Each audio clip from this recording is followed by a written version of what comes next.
So in blatant contradiction to Prime Minister Harper's claim that our laws would never allow a Deepwater Horizon to happen here, which he actually said, that could never happen here, because our laws would never allow it. It's either wrong or a lie, depends how you want to look at it. But we have no capacity to ensure that kind of accountability here in Canada. All we know is that we have one bit of coverage that says that if a tanker crashes, the owner is responsible for the cleanup costs up to their liability insurance, which we don't know what that is. And then they may have some access to some sort of industry-funded emergency money up to about 1.3 billion, which, as you can see, isn't worth very much in the long run. Which means that in the event of a spill in Canada, the public is sure to cover the costs. So just like the recent financial crisis, and I would argue just like the Olympics here in Vancouver, it's privatize the gains, socialize the losses. And in this case, socialize, we can think more than human. At a minimum, we need to establish legislatively a way to assign liability, determine costs, prevent assets from disappearing in the case of bankruptcy or duplicity. I think those are totally reasonable things to expect and possible within the current policy framework. So this could take a variety of forms, right? We could ask corporations to post some sort of security deposit for any kind of development that might put the coast at risk, or any other kind of environment at risk. We could ask them to have insurance. We could have a whole framework of ways to do this, I suppose. But the point would be to make this kind of thing more expensive to do. And ideally, we would make it so expensive, like earthquake insurance in San Francisco, that we would make it so expensive you just wouldn't do it.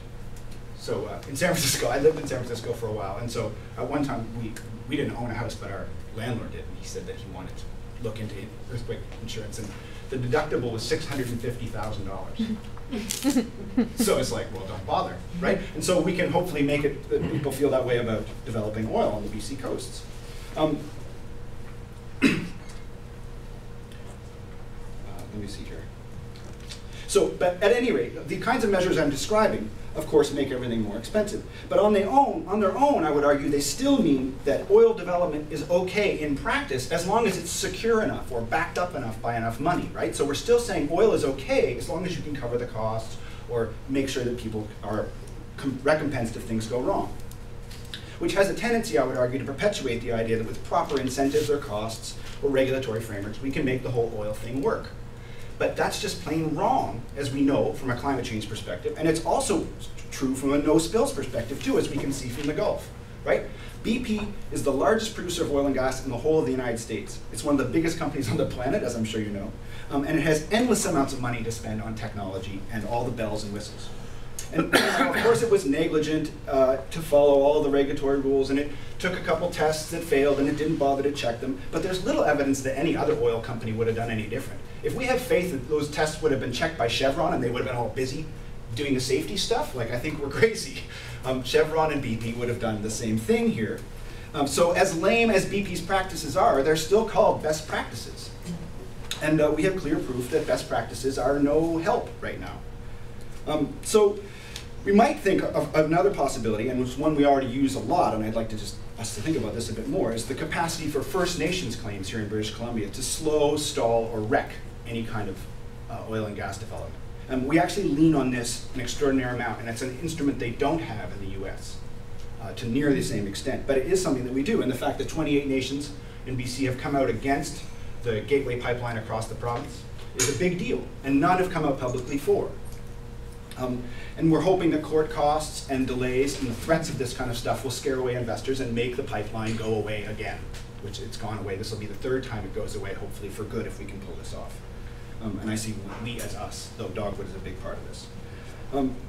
Perhaps an even more radical policy option here, I think, and this is something that I would put in close to the Harper, no way, never in hell category, is to rework corporate liability law so that investors are liable for the losses beyond their equity in a corporate account. Or even more radical, perhaps, is to think about the credit system, whereby we legislate the bond market such that lenders are responsible for what the funds are used for, right?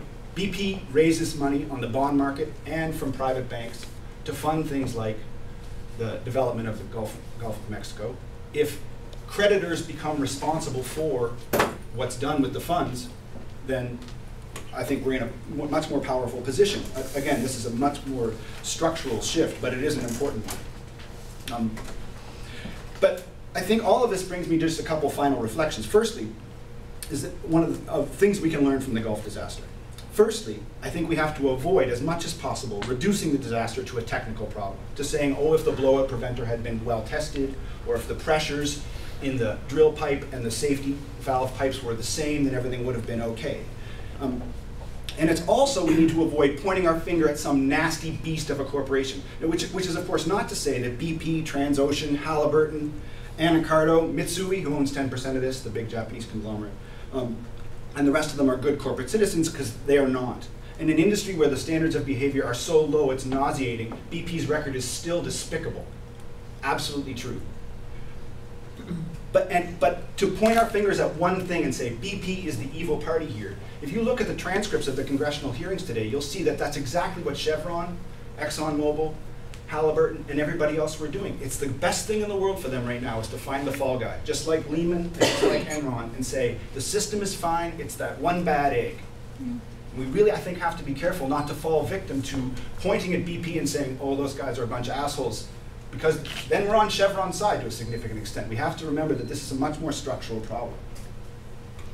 BP is a regular guy in this gang, an absolutely regular guy in this gang.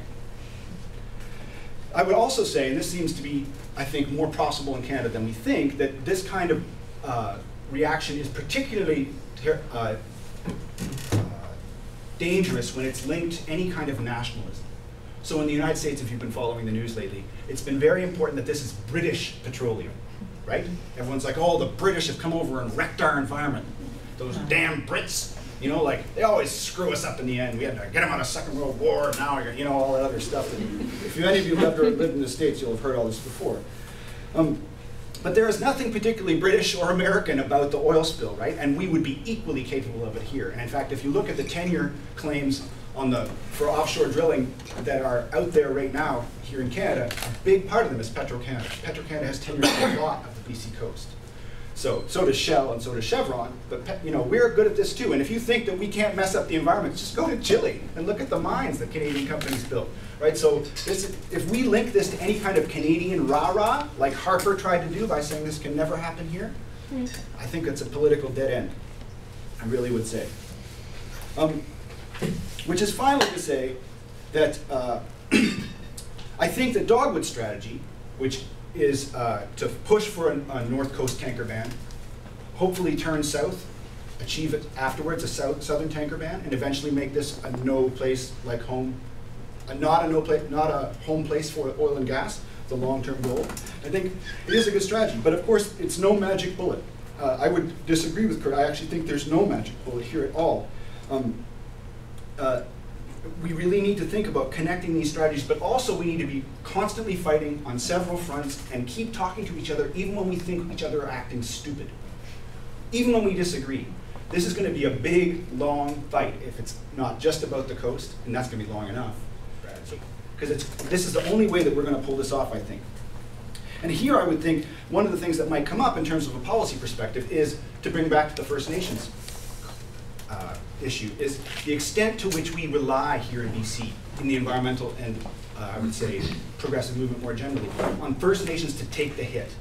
We expect them to stand up, we expect them to fight the court battles that take 20 years, all the rest of it. The most effective tool we have is our reliance on the First Nations. And at some point, it is not unimaginable, and in my opinion, totally justified, for them to turn around and say, you gotta put your money where your mouth is. Which means that any policy response has to include significant land claims, massive redistribution, and massive compensation. That has to be part of our strategy. We can't pretend that we're going to solve this by riding the backs of the Tall Tan and the Haida, and then when we're done, having a coffee at Starbucks and everything's the same. So even policies like that are part of what we need to be working on, I would argue, when we fight through this in terms of our political strategies. So thanks a lot for listening.